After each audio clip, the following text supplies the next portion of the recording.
G'day, look, it's great to be here. It's a delight to be able to contribute to this conference in this way. Certainly an interesting way to communicate. Look, I think the first thing I'd like to say is that it's great to me that this conversation is being held. That we are now having a serious debate about what it looks like to actually have a mobilisation on this scale.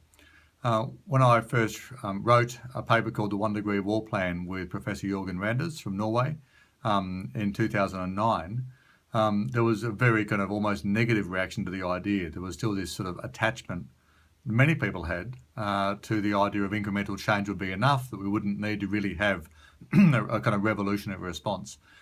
And now, some 7 years later, we're seeing that this is now front and centre in the debate in the climate movement, thanks to the work of the climate mobilisation and also to Bill McKibben's excellent article, The World at War. And I think that that's a really important conversation to be having. So it's a great pleasure to be able to contribute towards it. I guess my first reaction to both Ezra's victory plan and Bill McKibben's article, and particularly the responses to them online and the debates that we've been seeing emerging, is that there is not really a level of comfort with the idea of victory in the climate movement. And that to me is a really important strategic question, that if we don't really believe we can win this debate, if we don't believe we can win the war, to use that language, against climate change, then it kind of raises the issue of what kind of movement we are. The reality is that there's been no great social movement sort of built on an idea that we're probably going to lose, or that we're kind of preventing the worst of the catastrophic outcomes and hoping it won't be too bad. It's just not an inspiring idea.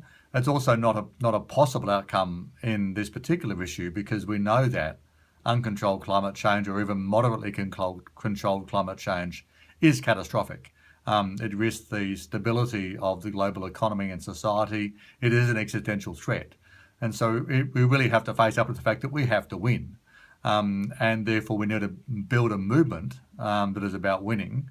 Now, of course, there's going to be consequences. I'm not naive to believe we can stop climate change and all go back to how things were. This is going to fundamentally change our economy, our society, and many physical impacts in terms of the ecosystem.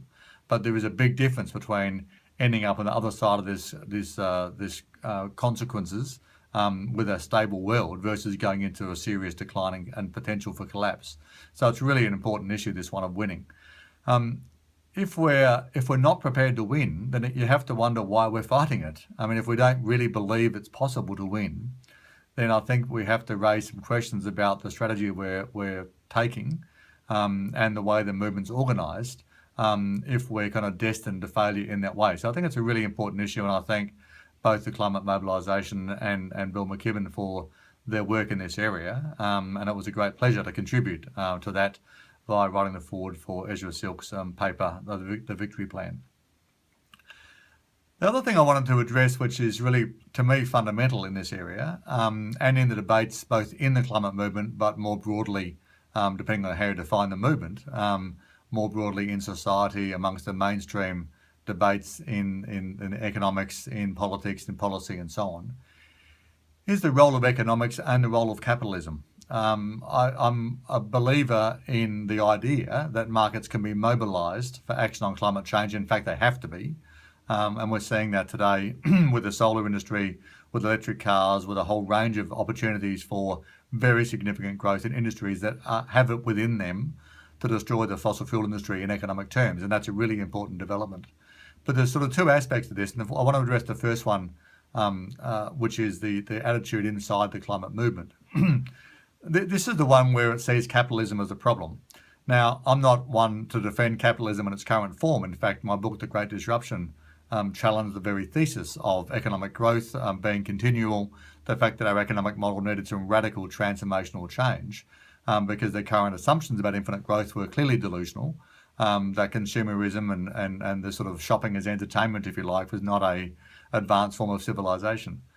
So I think it's not that we don't have to radically change the way we do markets and the way we do economics, but I do think this simplistic idea that capitalism is a problem, that we have to kind of reform or destroy capitalism and invent a new system to stop climate change is naive in terms of how change will occur, but it's also wrong based on, I think, any kind of evidence. It's more of an ideological position, in my opinion, where people want capitalism to be the problem for a variety of philosophical or ideological reasons. Now, we need major reform in capitalism. We need major reform in markets. We need a radically enhanced role for government.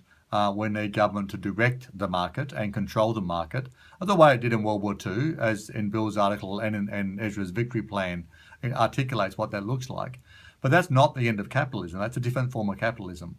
And that's really, I think, crucially important as a strategic question for the climate movement, because we have to mobilise a lot of people in society. And Dave Roberts wrote this in one of his responses to the World at War article, is this idea that we have to actually engage large parts of the economic community, large parts of mainstream society. And while this sort of simple idea that we need to reform everything and change everything is really appealing to the base of the climate movement, and that has its role to mobilise the base, we have to be very careful in that strategy not to alienate the people that we need to actually engage to really drive radical change. Now, I, for one, think that Tesla's ability to invent electric cars that really work and take the market by storm, and to be valued at half of the value of GM, for example, which is an extraordinary outcome for Tesla, is a really good thing. Now, that's capitalism. I think that the fact that we had feed-in tariffs imposed by the German government many years ago that drove the massive uptake and deployment of solar technology, which then led to very large companies being formed and the price of solar coming down so that it was accessible to ordinary people and was price competitive, that's capitalism. Now, it's a different form of capitalism because both of those examples are driven by regulation and policy, which triggered the market to respond, but they are fundamentally within the current system with some modifications and some changes. And so I think we have to recognise that is where we need to go in this issue. That we need both for a practical industrial sense to engage large parts of the market, we need to actually have that capital being deployed, but also strategically for the movement. I think we need to have that idea that we can engage a broad church of people across the market, across financial institutions, across big business and small business and entrepreneurs and all sorts of different types of companies within the market is a really crucial part of the path to victory. So again, it depends on this attitude we have towards the idea of victory. I think that's a very important part of it. The other thing I wanted to say about the economics, though, was that this is really a crucial question in terms of the opportunity that we have here for this World War scale mobilisation. That in the forward I wrote for Ezra Silk's plan, I talked about that we can form enormously powerful allies in this movement because we have the potential to actually have the only good idea that's around for saving the economy. That our current model of increasing debt, of very low interest rates, which just involves a massive wealth transfer back to the 1%, is really an appalling bit of economic policy that's not going to work because you can't pump prime an economy in that way endlessly. We're not doing it in a way that's going to work. Whereas if we actually did want to stop climate change and have a World War II style mobilisation as articulated in the two papers that we're discussing today, then we really can see a massive shift in job creation. We can see a massive shift in technology. We can see the end of the fossil fuel industry, which actually doesn't employ many people relatively to the amount of economic activity involved, and have it replaced with a job-intensive, localised economy of distributed energy, which has enormous power to really profoundly change the economy and drive innovation and drive growth in that model, which we're going to need if we take out the $5 trillion thereabouts fossil fuel industry and replace it. We are going to need to have a massive amount of economic activity to replace it, and that's where I think is a really powerful opportunity. So both politically, because it means that we get those people involved in the debate and supporting this kind of action, but also in a practical sense that we are going to have to find jobs for people. We need a stable economy, and that stable economy is going to require a large amount of economic activity in finding the solutions, and that's where I think this approach has a lot of power to it. I want to stop my comments really with this issue that we see again in the plans and lots of the comments to it, is this idea that this is a difficult process. That what about the resource availability? Can we build that many factories fast enough? So basically back to the victory idea, do we think we can win? Is it possible to build that many factories? Is it possible to convert the energy system to 100% renewables in 10 or 15 years?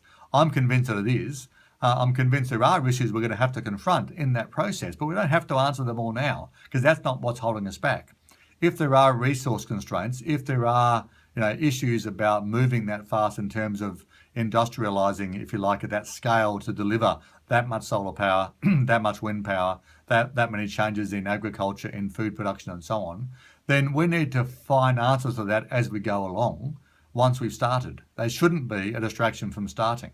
That is this sort of idea that we're going to lose, that it can't be done, that it's too difficult. Because that path of saying it's too difficult leads us to collapse. That leads us down the path of saying we can't do anything. And that is a fatally flawed political strategy. It's also not an acceptable outcome because we need to stop climate change. So I think while I'm not dismissing those ideas of resource availability, of economic capacity, of where the money comes from and so on, they're not the issues for today.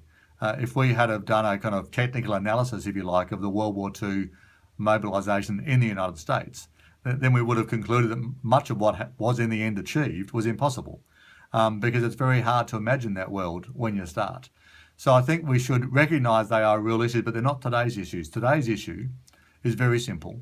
That is that the science of climate change and what it says about economic, social and ecological risk demands that we launch a World War II scale of mobilisation as articulated by the Climate Mobilisation and the Victory Plan, as further developed by Bill McKibben's article. That's what the science demands that we need. That's what we need to pursue. And mobilising the climate movement, the economic actors, the policy makers, everybody we can for a bottom-up sort of approach which has that idea as being the only possible path to go down, I think is today's great political challenge. And I commend both the authors that we're discussing today for really making a huge contribution to that debate. And I look forward to seeing what other reactions are, but also to getting to work on actually making that sort of mobilisation happen. Thank you.